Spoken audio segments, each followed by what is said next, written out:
कैसे हुई थी नवरात्रि की शुरुआत। त्रेता युग में इस राजा ने रखे थे 9 दिन के व्रत। जय माता दी दोस्तों, आपका स्वागत है। दोस्तों, आखिर हम नवरात्रि क्यों मनाते हैं? ऐसा कहा जाता है कि भगवान राम ने सबसे पहले ये व्रत शुरू किए थे। आइए जानते हैं त्रेता युग से जुड़ी पौराणिक कथा। एक, नवरात्रि में माता दुर्गा के 9 रूपों की पूजा की जाती है। नवरात्रि शक्ति स्वरूपा देवी दुर्गा को प्रसन्न करने के लिए साल में 4 बार नवरात्रि पड़ती है, जिनमें एक बार शारदीय और एक बार चैत्र नवरात्रि। इसके अलावा 2 बार गुप्त नवरात्रि के दौरान भक्त माता की आराधना करते हैं। सदियों से नवरात्रि में माता की आराधना करने का विधान चला आ रहा है। 2, शारदीय नवरात्रि 2024। इस बार शारदीय नवरात्रि की शुरुआत गुरुवार 3 अक्टूबर से हो रही है, जिसका समापन 12 अक्टूबर 2024 को होगा। क्या आप जानते हैं कि नवरात्रि की शुरुआत कब, कैसे और किसने शुरू की थी? 3, किसने रखा था नवरात्रि का पहला व्रत? सबसे पहले नवरात्रि में 9 दिनों तक व्रत किसने रखा? अगर नहीं पता तो आज हम आपको बताएंगे कि नवरात्रि मनाने की शुरुआत कैसे हुई थी और सबसे पहले किसने नवरात्रि का व्रत किया था। 4, कैसे हुई थी नवरात्रि की शुरुआत? माता दुर्गा स्वयं शक्ति स्वरूपा हैं और नवरात्रि में भक्त अत्याधुनिक बल, सुख, समृद्धि की कामना के साथ इनकी उपासना करते हैं। नवरात्रि की शुरुआत जिनके द्वारा हुई थी, उन्होंने भी माता से अत्याधुनिक बल और विजय की कामना की थी। 5, श्री राम ने की शुरुआत। नवरात्रि में अलग अलग कथा मिलती है, लेकिन यह कम लोग ही जानते हैं कि श्री राम ने इसकी शुरुआत की थी। 9 दिनों तक माता की उपासना करने का सुझाव ब्रह्मा जी ने विष्णु के अवतार भगवान श्री राम को दिया था। 6, वाल्मीकि रामायण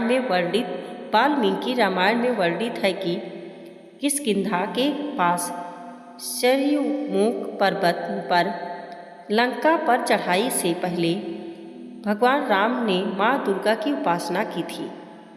ऐसा कहते हैं कि स्वयं सृष्टि के रचयिता ब्रह्मा जी ने श्री राम को माता दुर्गा की स्वरूप चंडी देवी की पूजा करने की सलाह दी थी। 7, चंडी हवन और पूजा। राम जी को भगवान ब्रह्मा जी ने ये भी कहा था कि पूजा सफल तभी होगी जब चंडी पूजा और हवन के बाद 108 नीलकमल भी अर्पित करने होंगे। ये नीलकमल अति दुर्लभ माने जाते हैं। भगवान राम को उस समय सेना की मदद से ये 108 नीलकमल तो मिल गए। 8, रावण ने किया नीलकमल गायब। ये बात लंकापति रावण को पता लगी तो उसने पूजा विधि डालने के लिए एक नीलकमल को गायब कर दिया। चंडी पूजा समाप्त करने के बाद भगवान राम ने जब कमल के पुष्प चढ़ाए तो एक कमल कम निकला, तो ये देखकर भगवान राम चिंतित हो गए। 9, माता को आग चढ़ाने का फैसला। लेकिन अंत में उन्होंने कमल की जगह अपनी एक आँख माता चंडी को अर्पित करने का निर्णय लिया। जैसे ही उन्होंने अपनी आँख माँ को चढ़ानी चाहिए तो माँ प्रकट हो गई। वह उनकी भक्ति से प्रसन्न हुई और उन्होंने जीत का आशीर्वाद दिया। 10, श्री राम ने की 9 दिनों तक माँ की पूजा।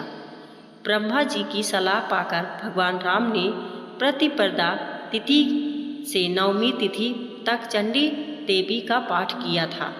जब भगवान राम ने प्रतिपदा से लेकर 9वीं तक माता चंडी को प्रसन्न करने के लिए हवन और तप किया, उस दौरान उन्होंने अन्न जल भी ग्रहण नहीं किया।